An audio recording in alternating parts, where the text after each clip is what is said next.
See, if your sex hormones are out of reference range, that tells us this is hormonal, this is perimenopause. But if that's all normal, or you could have both, but T4, T3, reverse T3, TSH, your antibodies are through the roof, then we know, oh, this is dominated by the thyroid issue. But there can be both. I've been on the lookout for a thyroid and menopause expert, so I was thrilled to stumble across Dr. Joni Labbe in a random Google search. Obviously not random because I was meant to find her. I had such a beautiful conversation with her. You're going to love this episode. We really dive into all things menopause, ask a lot of the questions that came from the Let's Talk Thyroid community about menopause. What's the difference between thyroid and menopause? How can you know whether you're dealing with a thyroid issue or a menopause issue or both? So Dr. Labbe is a functional health practitioner and a board-certified clinical nutritionist. She specialises in science-based nutrition with a focus on hypothyroid, Hashimoto's and hormones. She's been working with premenopausal and menopausal women now for many, many years, and is the founder of Thyro Sisters. So if you want to check her out further, head to thyrosisters.com, and she's developed her own thyroid program and array of tests that you can have done. She's also written this fabulous book called Thyroid and Menopause Madness, which you can grab a copy of via Amazon.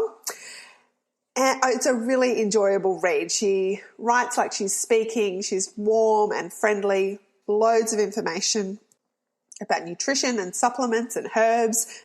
It's an Amazon #1 bestseller, so you're going to want to grab a copy of it after you've had a listen to my conversation with Dr. Joni Labbe. Welcome to Let's Talk Thyroid, where we explore different aspects of living a healthy thyroid lifestyle, positively and practically, to help you thrive and not just survive. Join me, Annabelle Bateman, your host, and let's talk thyroid. Something that's practical and positive that we can do that's great for our mindset is to say affirmations, to really change the way our neural pathways work in relation to how we think about ourselves and our body and our thyroid. I don't know about you, but sometimes I can feel like my thyroid hates me, but I know it's not true. So I just need to send it a bit of love. And so I've written 22 different custom thyroid affirmations. I call them my thyroid love notes. I have them available for pre-purchase on my website. Just head to annabellebateman.com, look for thyroid love notes under the thyroid section or in the shop. You can pre-purchase. There's a set of 22. They're bright, they're colourful. Not only do I give you the affirmation, but I give you a little bit of something to think about and some extra love, actions and activities to do to really cement that change and positive mindset. Why not grab a set for yourself or for someone else for Christmas? Well, it's good morning and good afternoon for you. Joni, thank you so much for joining the Let's Talk Thyroid podcast. Oh, it's a pleasure. Thanks so much for having me. Yeah, look, I'm really excited to dive into the whole thyroid and menopause story because it's certainly something that gets brought up a lot in my thyroid community. And I think I said when I emailed you, I'd sort of been on the radar looking for an expert to talk about thyroid and menopause because it's not something I've gone through yet, although I think I'm on that kind of beginning bits and I'm sure we can dive into that. And I don't even know, I just was doing a Google search for something else and I came across you and your focus on thyroid and menopause. I'm like, yes, I found my woman. Well, I'm glad. Yeah, I'm glad. And look, I've read your book, which is great. So we might have a bit of a chat about that. But I read the first few pages and I thought, I feel like we're friends already. I love the way that you write and talk, and it was nice to meet you online and now in person from the other side of the world. Yes. Well, thank you. I appreciate you reaching out, and this is one of my passions, and I just love talking about thyroid issues and hormone balancing. It's such a big issue globally, isn't it? It sure is. And when you look at the stats, it's quite astounding, really, the number of women that are impacted and the number of women that don't know that they're impacted. So before we dive right into that, tell us, what got you into the thyroid and menopause space? Or, tell us a little bit about what got you passionate about thyroid health. Well, I leaned into it because for my own survival, I had been on Synthroid for about 20 years and up, down with the dosage. And sometimes they would change the brand. But I was hosting a radio show. I had a full practice. I have a family. I was feeling tired. And, have you ever met a weak woman? I haven't. No, we're pretty amazing women in general. Yeah. We are. And it's just, I was, as a lot of, I'm sure your clients and mine, they're we're going to do whatever it takes to get the job done. And I was just gutting it out, as the expression goes, and couldn't lose weight to save my life. Hair was falling out, and I had a 2-hour radio show every weekend on Saturdays. And I just, the brain fog, fatigue, that was most of it. So I literally ran lab work on myself. I'm a board certified clinical nutritionist, but I'm also a doctor of chiropractic. And I ran a panel on myself, and this was in 2007 with fax machines. And I remember it was Friday evening. I had a purse over my shoulder, and I was walking out, and in the tray of the fax machine, it said that I had Hashimoto's. And the doctor's not supposed to be sick. And, I couldn't believe it because I had been eating right and doing all these things correctly. And so it was really in 2007 that I really leaned into all of this and was running labs on myself at the time. A pioneer in all this, Dr. Datis Karazian. Maybe you've read some of his work. Yeah, I saw that you mentioned him a bit. I've taken his Hashimoto's course. Yes. Oh my gosh, I love him. He's amazing. I do too. And back in the day, he was the only one really getting into this. And so I just leaned into all of his protocols. The practice started morphing into just women in, say, 45 to 60 going into menopause, having these issues and, that seem unrelated. And so that's how I really got into it. That's why I wrote an Amazon #1 bestseller called Thyroid and Menopause Madness, because I call it the invisible disease, because it seems like you're losing your mind, and it's like, why can't I think why I walked into the store, where I parked the car, and why do all my friends lose 10 pounds and I lose 2?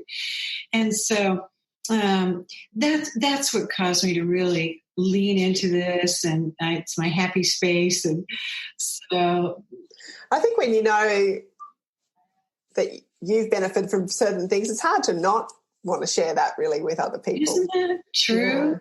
Yeah. And so had you said before, like 2007, you'd been on thyroid medication for 20 years before that. Is that what you're saying? Yeah. So you knew you had an underactive thyroid but not Hashimoto's. Exactly. And Hashimoto's is a whole different conversation, because we, when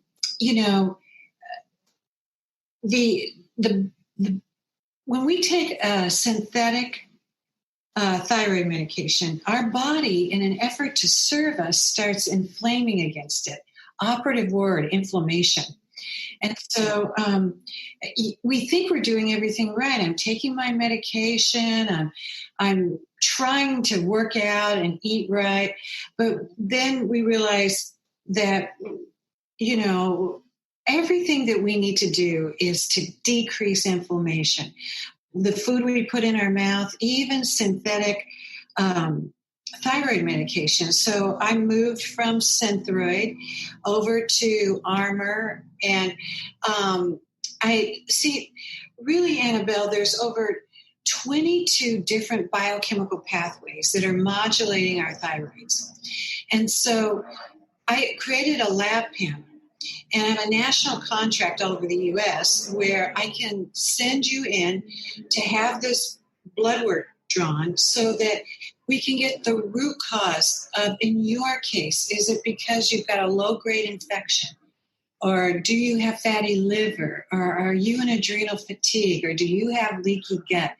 That's what tells us the root cause, and in turn helps us to help you get you back again.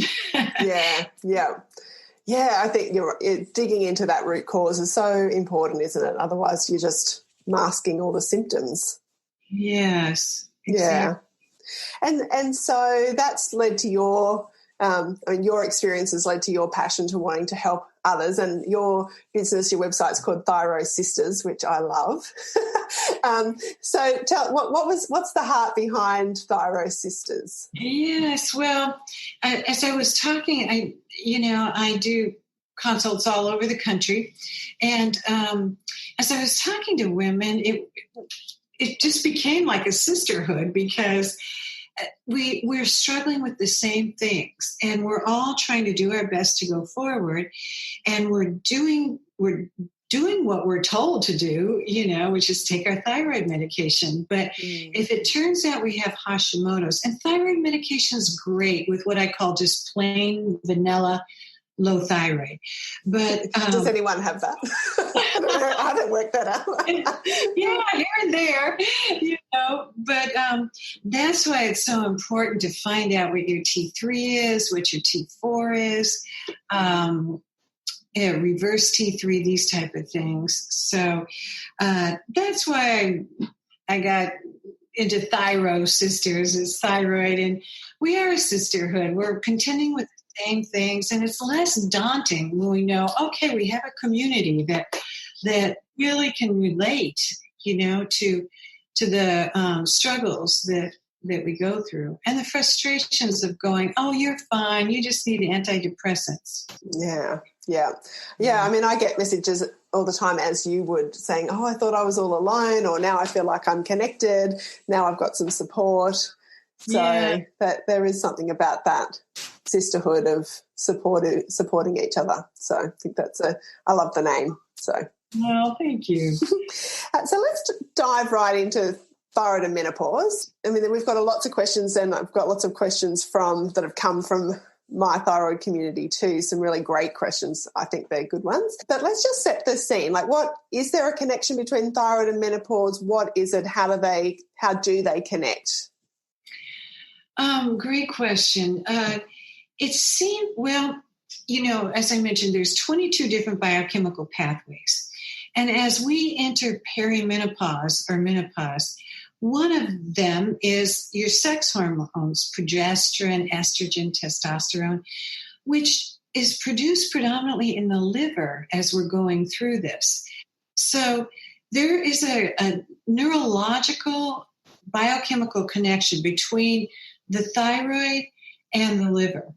And so if there, you've heard that expression, the mind-body connection. Well, this is actually literally between the thyroid and the liver, and then also between the digestive tract and the pituitary gland that's producing TSH, thyroid-stimulating hormone. So I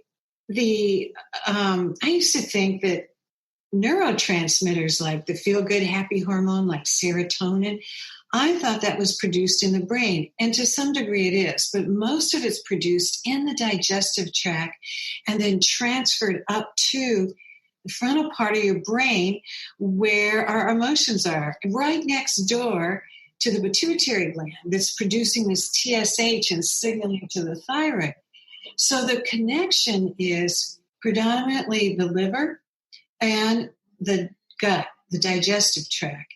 And so as we move into menopause, those two glands and organs, the liver and the stomach, which are producing neurotransmitters and sex hormones, they're thwarted predominantly because of inflammation. And so it's wonderful to test that, and find out, how is your C-reactive protein? How is your something called fibrogen, which is a substance that's laid down in your vascular system as a compensatory mechanism to inflammation. And we get that down, and weight comes down, the brain clears up, and you don't feel like, why am I having a hot flash, or why a night sweat? It seems like a lot of the symptoms overlap. Mm-hmm. Is that right? Like the symptoms of menopause, that perimenopause can like your brain fog, fatigue, change in all, it overlaps with thyroid. So how do we know what's what? Well, we can test thyroid indicators and markers, and we can test menopause markers like the sex hormones. So we can test, and I love it's a saliva test. We can get a circadian rhythm of, we can send you a kit, and you, from the privacy of your own home, you spit in these vials morning, noon, and night, and we can find out what is your progesterone, estrogen, and testosterone.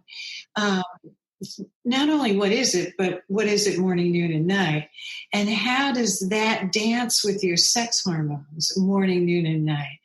And then labs tell us about your thyroid.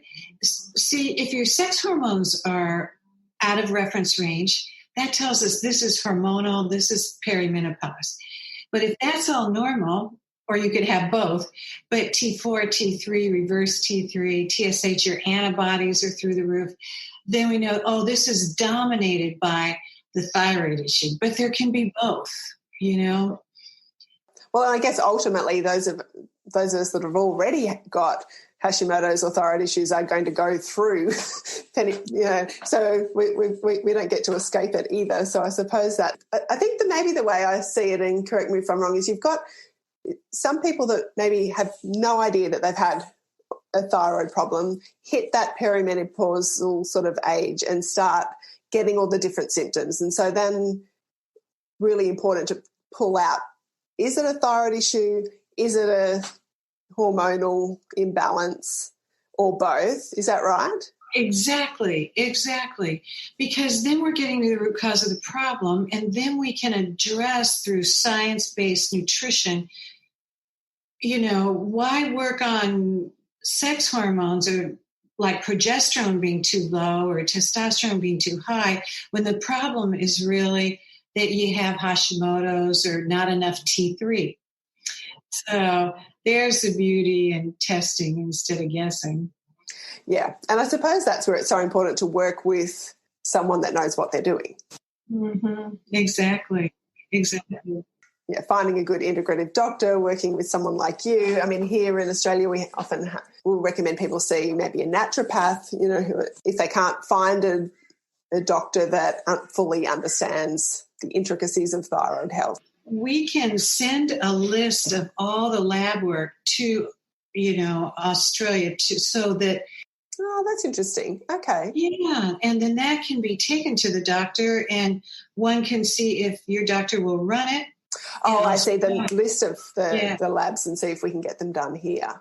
Right. In the U.S., I can send a requisition to anybody in the U.S., but some people, I have clients from Australia, and they take that in, the doctor runs it, and then they send me the results, and then I create a program for them from those results. Ah, excellent.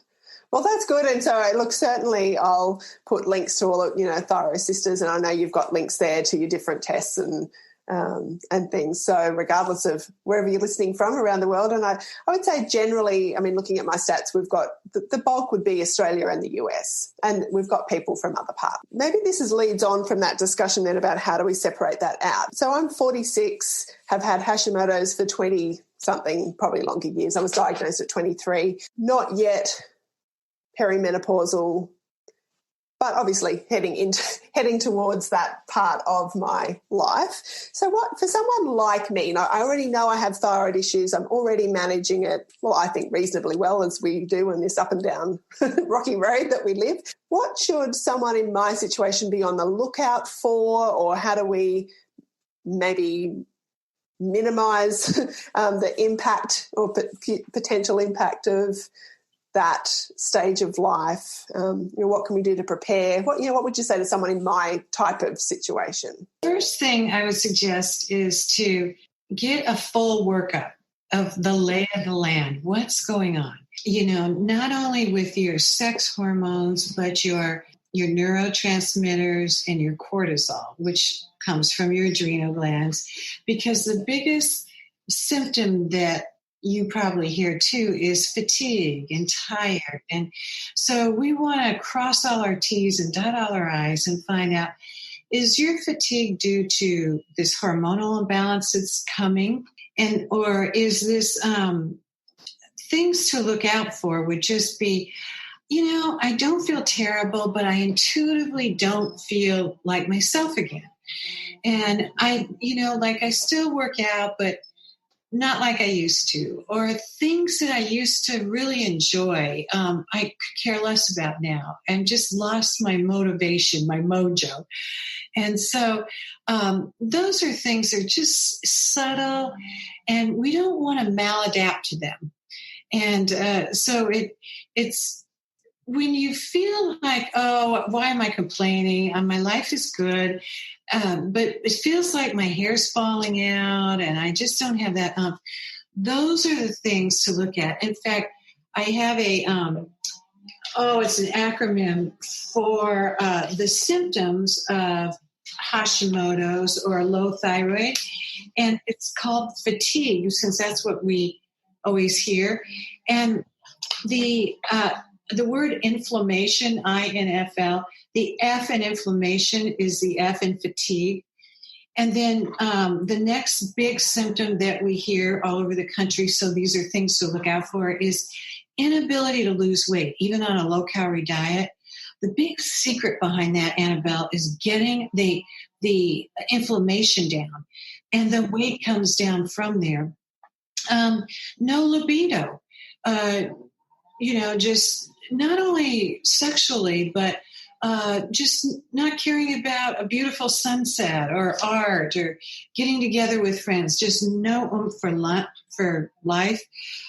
Insomnia, inability to get to sleep and stay asleep, stomach issues, when there didn't used to be. It's like, boy, no matter what I eat, it feels like this is an issue.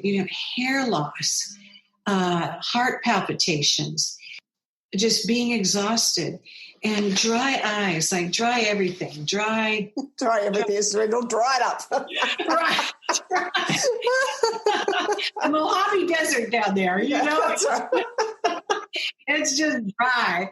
So, and to be able to get that back and feel more like yourself or how you used to feel, because, 45 is the new 35 and so forth. And so to be able to just get that back in a timely manner, it's exciting. And so, let's dive into some of those. What can we do to get those back?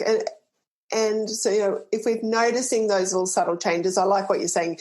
Get the lay of the land. Get the full workup so that you know where you're at, and be alert. I think be a bit tuned in and looking for changes. But so then, what are the things that you recommend? In general senses that we do to get our mojo back. The first thing is as we talked about, test, not guess. And then from there, to have science-based supplements, oils are fantastic, that will get to the root cause of the problem. And so we'll talk about food first, that in general. The foods, I'll talk about two foods that I think should be going off gluten is non-negotiable. Yeah. And so You just memorize white flour, wheat, rye, oats, barley. Why? Because there's something called molecular mimicry. It means that your body's mimicking your sex hormones and your thyroid hormones and your cortisol and saying, well, why should I make T3 for Annabelle or progesterone? She has plenty of it. When in reality, it's the doggone gluten mimicking our hormones. So no matter how great you eat, say you're gluten-free, if that's being mimicked, that's the big reason that we have to go off of it. Hashimoto's or no Hashimoto's. And that's why there's been so much increase in autoimmune issues due to this genetically modified gluten, because waffles, pizza, bread all look, smell, taste just like it did back in the day. But once we ingest it, that changes. Going off gluten is huge.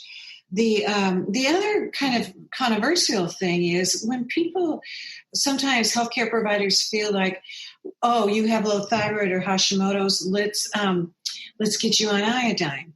Well, the other thing that I would suggest that you avoid is iodine, which is in a lot of shellfish like lobster, shrimp, bottom fish like that. And iodine's great, and we do need iodine to make our thyroid work correctly. But with Hashimoto's, I like to titrate up about 4 to 5 months of selenium and zinc. We need selenium and zinc first before we introduce iodine. And that's the reason why so many people, they buy something in the health food store and it's like, God, I took iodine and I felt worse. And that's due to this odd thing of yes, we need iodine, but later on down the road, especially with autoimmune. And so those are the two big things that I would suggest that one avoids.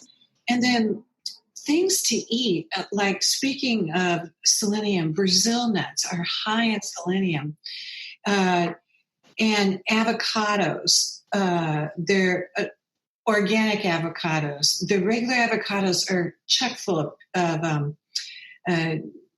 you want organic. And so avocados, lamb, Brazil nuts, they're high in glutathione.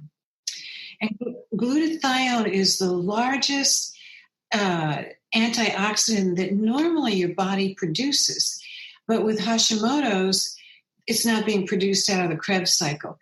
So we can take glutathione in capsule form. Nowadays, back in the day, it'd be like, you've got to go out for IVs and it's time consuming and it's costly. Now we have what we call liposomal delivery systems where you can put it under your tongue, it melts, or creams, it's absorbed. And that's a huge anti-inflammatory substance that you can take. So, and are you saying that is in Brazil nuts and avocados as well? Mm-hmm.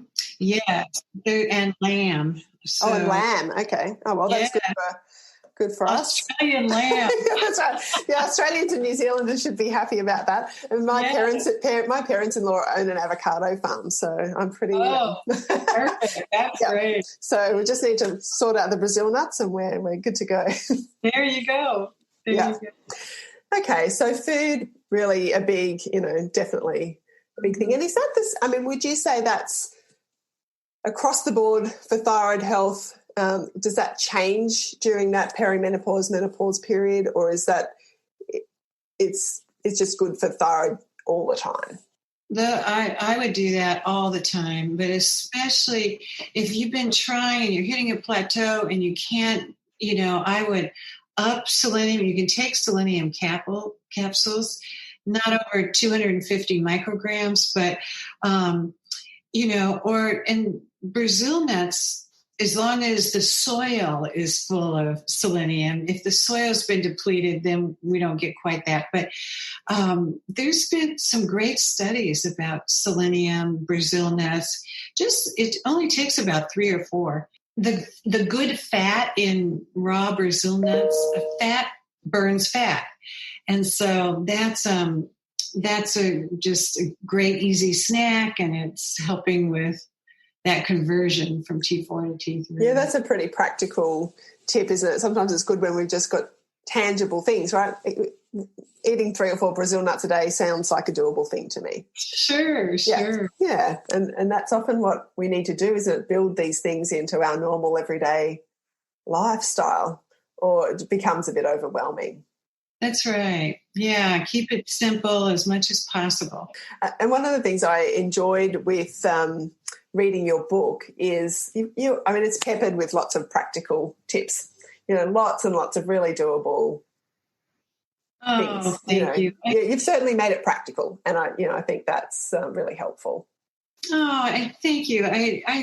I think all of us women, usually we're the cornerstone of the home. And, the more streamlined and practical and easy, we've got a lot going on in our world right now. And I feel like the easier we can keep it, the better, And I think sometimes for people who are early in that changing the diet process, it can be overwhelming. And so, just finding ways to, even with the gluten, it took me years to come to terms with giving up gluten. So I kind of forget that now. It's been such a long time, but it did take me a long time to deal with that grief process. It really felt like a grief process. So I understand some of those things. For those of us that have given it up for a while and we just adapt, it's a no-brainer for us now. It's easy to forget that it's not. When we say, just give up gluten, we think, it's not really that hard. But you think, actually, it can be. Yes. In fact, it's a real accomplishment to have given up gluten, because even though you and I have done that a long time ago, people just starting to do that, it sounds very daunting, because it literally takes an opiate pathway in our brain. Mm-hmm. So when we go off gluten, we're going off an opiate. So if your listeners have tried in the past and failed, don't beat yourself up, because, to go off an opiate's a great accomplishment. And, there's something about that. It's just, is it hard? Yes. But is it worth it? Yes. Because you learn, that grit, that doggone it. And after the first 10 days, that's it. It's like sugar. This is not serving me. It's putting weight on me. I can't think. I can't sleep. And so that's why there's such a beauty in just that grit that I think most women, I know all women have that. I don't care about their, if they're in Australia or the U.S. It's just, we want to get our health back. And, we can be on the finest supplements in the world and the best diet, but if we don't get off the gluten, especially with Hashimoto's and that molecular mimicry thing going on. Yeah, I think I read that. I think we share some of the same, or admire some of the same people in this world, because I know you referred to Dr. Perlmutter's book, Grain Brain, in your book. And I'm sure it was in that book that I first read about that opioid kind of addiction with gluten, and it was like, that really makes sense that it was hard to give up. And it felt like for me, once I'd really given up gluten, and it was only really in retrospect I could look back, that I really genuinely feel like it meant that I wasn't addicted to food in the same way that I was when I was eating gluten. I actually think it ended that food addiction, not just a gluten addiction, but that addiction to standing at the pantry and kind of clawing for food, and just that whole feeling addicted to food in general seemed to end, when I gave up gluten. You're right, Annabelle. It's like I'm just not that hungry for lateral things anymore. You're right. It really calms the whole central nervous system down, and it's like, I'm just not that hungry for that. And you feel more in control. And then when you feel more in control, you go back to valuing yourself more. You feel like you're governing your thoughts. You're governing what you put in your mouth. And that feels good to control that, I've got some questions. I mean, look, there's lots of more things that we can ask, but I want to make sure I do ask the questions that have come in from different people. So some of them might be quick answers, some might be a bit longer. Is that okay if we go through some of these? I've heard that the IUD can be used to minimise menopause symptoms. Is that something that you would recommend for those with Hashimoto's? Yes. Before birth control pills, the barrier method, which the IUD is, there was something called a diaphragm, and women prevented pregnancy right and left using this diaphragm. And I even like the diaphragm better than the IUD. Sometimes the IUD can have side effects and discomfort, but at least a barrier method instead of birth control. Or if you're going through menopause and you're not really trying to prevent pregnancy, but these hot flashes can, sometimes a night sweat or hot flash is due to sugar and your estrogen pumps up. And so sometimes when you're on, some sort of birth control, it's your birth control that's causing the night sweats, or the sugar. And so an IUD or a barrier method like a diaphragm, here again, much simpler, less complicated. So, and that can actually help to manage some of those menopausal symptoms, even if it's not for birth control. Is that right? Yes, because the IUD can manage menopause symptoms in that there is no estrogen being flooded through your system. So it's just preventing pregnancy. I think a lot of women, at the time that they're kind of going through menopause, aren't really worried about an IUD. I mean, usually, because it's kind of a dichotomy, preventing pregnancy, IUD, and menopause, which is going to prevent pregnancy anyway. Yeah, that's right. I suppose, it's interesting. I suppose that the question that this lady's asking is, can it be used to manage the symptoms? I suppose irrespective of the birth control aspect. And it sounds like you're saying it can. It can, in that you don't, with birth, normally menopause symptoms are worse with any type of birth control. Okay. So because in terms of birth control, that would be a better option than... Right. But does it overtly correlate with managing menopause symptoms? No. Is it common for menopause or perimenopause to actually bring on thyroid issues? Like, is that change of hormones a trigger for thyroid issues? It can be. That's usually when it really sucks the woman. She's going through menopause and, maybe the kids are leaving, empty nesters, and her parents are feeling there's a lot of stress. And that stress can really compound those symptoms. And since stress, your adrenal glands, they have an impact on menopause. And in menopause and perimenopause, is it a trigger for thyroid issues? Yes, it can be. It can be one of the 22. There's so many, aren't there? It can be part of the perfect storm for some people. Right. Yeah. And I guess then following on from that, the next question is, if you've been able to put your thyroid issues into remission, can menopause reignite that or bring it back? Yes, I suppose question. It sounds like it could. Is that right? It could. And I don't know what the philosophy and the regular medical model is in Australia, but here in the States, the regular medical model says you can't put Hashimoto's into remission. But we test antibodies, and through certain protocols, we rerun the blood work, we find, it looks like you do not have Hashimoto's anymore. Through managing the menopause symptoms, through, like just sidebar, rhubarb extract. I saw that in your book as something to do with the hot flashes. Is that right? Yes, exactly.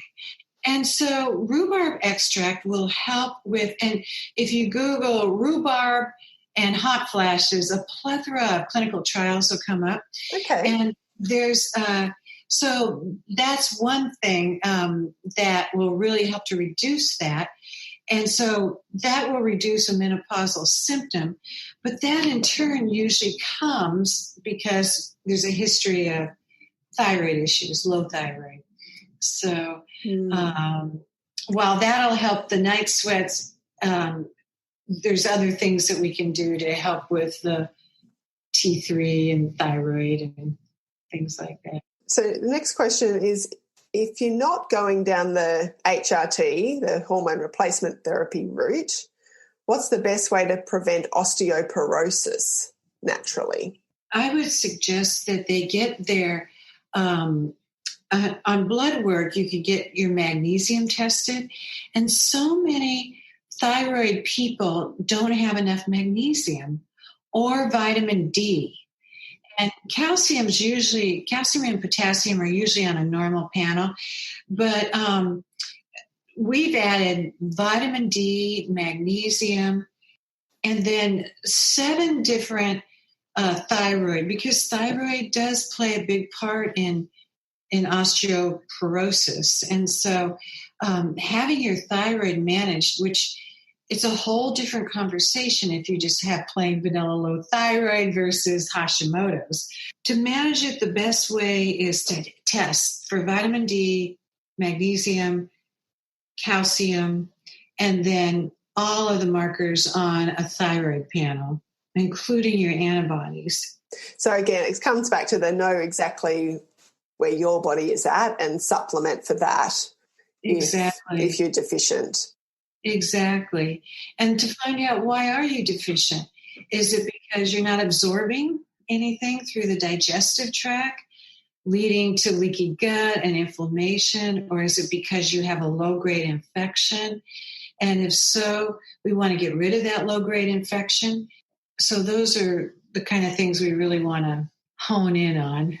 So it all comes back to the understanding of root cause, treating things from the base level up, doesn't it? Exactly.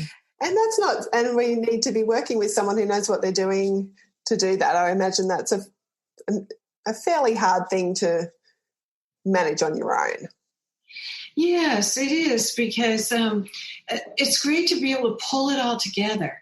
Because if you find out you have leaky gut, inflammation, adrenal fatigue, fatty liver, a conversion issue, well, where do I start? And, what if I'm anemic? And what if that's the reason my hair's falling out? So we want to go just with ease and grace from one phase to the next. And then we go as fast as the body will let us without going so fast that you feel sick or have a setback. And I've got 2 more questions, and I'm going to save the hot one for the end. But maybe this follows on from the HRT a little bit, but do you have any suggestions for women who are on hormone blocking medication to help with the side effects as it catapults you into full-blown menopause? You mean like because they have a history of cancer, so they're blocking estrogen? Well, many times they're put on a prescription called tamoxifen to drop the estrogen levels. And there's a fabulous natural product called DIM, D-I-M. And DIM will block estrogen just like tamoxifen, but it's from broccoli and cauliflower, and it won't play around with your thyroid and reduce that. So it's cruciferous vegetables. And here again, and I can send you the trials, but if you Google DIM and estrogen blocking, there's some beautiful clinical, lots of them, and it's as effective. I'll be conservative. Let's just say it's on par with tamoxifen, but a lot of the studies are jaw-dropping, where there aren't the side effects of tamoxifen, but they are still effective in that estrogen blocking mechanism. Yeah. Okay, excellent. So that could be an alternative as opposed to then that would mean then you're not dealing with the same side effects. Is that what you mean? Right. It's an alternative. It's a natural alternative to, that's such a personal choice with people. Of course, yeah. So, do the research and come to a conclusion that's best for you. But it's an option, and it's nice to have options. It's always nice to have options, isn't it? Exactly. The last, question from the community really is the hot topic, which comes back to what we were saying before, where we all become a bit dried up. But so the question is, I've got no thyroid, you throw menopause into the mix, no sex drive or interest or energy. What can I do? And I said, actually, when this lady asked this in the group, I said, don't worry. Dr. Labbe's first words in her book are vaginal atrophy. I think we can ask this question. Right. So let's talk sex. How do we get our mojo back? What can we do to, get it all back? Well, there's so many layers to that question, and, but all things being equal, and it's just, I'm not interested because it hurts, intercourse is uncomfortable. Well, let's just start with that. Aloe vera, oddly enough, is an antibacterial, antiviral gel, and aloe vera was used back in the day vaginally. And it decreases, it's used as a moisturizing cream. And after intercourse, it's great for just soothing any type of, and it strengthens the walls, the vaginal walls. So that has been. Could you use that as a lubricant? Yes. Yes. And so not aloe vera juice, aloe vera gel. So the viscosity is thicker, and it smells nice, and it's just easy. Back into being easy with no negative side effects.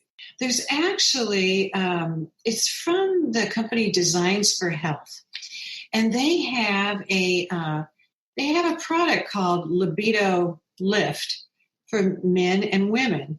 And it's actually herbs that are supposed to raise that. I mean, they do. They've got clinical trials behind this. And those are all posted on their website. But Libido Lift in it has adaptogens that adaptogens is, as you probably know, but if estrogen's too low, it will bring it up, and if it's too high, it'll bring it down. Same with all of those sex hormones, and it's there's herbs in there that will just create that desire, and not in an overt way. It's some clients say, I take it and I don't notice any difference. That's why it's better to get to the root cause of why are you tired? Why is there no libido? Adrenal fatigue, low thyroid, gut issues, rather than taking something that is just like a Band-Aid solution. Is something I've done a bit of reading about recently is maca powder. Is that, I know that's an adaptogen, and I think that has a bit of a mixed opinions around that and libido and Hashimoto's. Have you got an opinion on maca? Yes, and it's very viable, and it is in that product, that Libido Lift from Designs for Health. Excellent. All right. Well, look, I'm mindful of the time. We could probably chat for ages. I've got so many more questions or paths we could go down, but I'm just going to, if I've got time for one more thing, your top 3 tips, and if we specify top 3 tips for women with thyroid and menopause issues, what would they be? First, keep a positive mindset. And I know that's easier said than done, but it's so huge. They did a big study on women, and I don't know why it was just all women, but it was over 2,000 women. and they gave them $100, and they said, they ran lab work on them, gave them $100 and said, you decide, you can keep the $100 or you can donate it to your favorite charity. And so the women made their decision, and, this study went on for 2 years. And time again, there's no judgment. If you decided to hold the $100, that's okay, great. They'd rerun the blood work and everything was the same. When the woman decided to donate the $100, her inflammation markers came down, the white blood count came up, it leveled out. So it goes to, we've got to really be thinking about what we're thinking about and govern our thoughts and be mindful of, and taking that time, just even if it's only 5 minutes a day, just for you to just, prayer, meditation, yoga, just to center your thoughts for the whole rest of the day. And that way, as challenges come in throughout the rest of the day, you've got that centeredness that will have a residual effect for the rest of the day. So that would be number one, to practice your faith, do exercise, even if it's just walking out in nature, that's fabulous. And and then the second thing is, which we touched on, was test and don't guess. Really find a clinician that you resonate with and that really knows the ups and downs of hormonal imbalances, thyroid imbalances, Hashimoto's, and if we can help in that area, great. So the second thing is test, not guess. And then the third thing is stop beating yourself up. There's two things: stop and start. Stop beating yourself up. You've made decisions in the past at the time they seemed right. If time proved that they weren't, that's okay. Stop beating yourself up, because now they have scans where they can tell. This is so interesting, that if you have a negative thought, especially about yourself, it literally takes up physical residence in your brain. They can see that negative thought now with these new scans, and it's causing inflammation in the brain and different parts of the brain. So that also goes back to think about what you're thinking about. And if it's something negative, especially so back in the day, it was, as a man thinketh, so is he, or woman. And so there again, we've got to really be careful about our thoughts, and because now we know it really is impacting our health more than we even realized. Well, we're often our own worst critics, aren't we, as women? And I mean, this isn't a path we've gone down, but often I do think that those of us that seem to get thyroid issues are pretty driven and prone to beating ourselves up and being extra tough on ourselves. So I wonder if there's some personality aspect at play. That could be, because, whether one's quiet or loud or more gregarious or more reserved, I think there's this undertone that, I've got to do better. And there's a peace that comes when your health is just, you're just at peace, that striving stops, and it's just, you still are always looking to be the best you can be as human beings. We want that, but the anxiousness around the thought is gone. And it's a beautiful way to end, really, isn't it? To be at peace. That's right. Remove that anxiety. Stop beating yourself up. Yeah.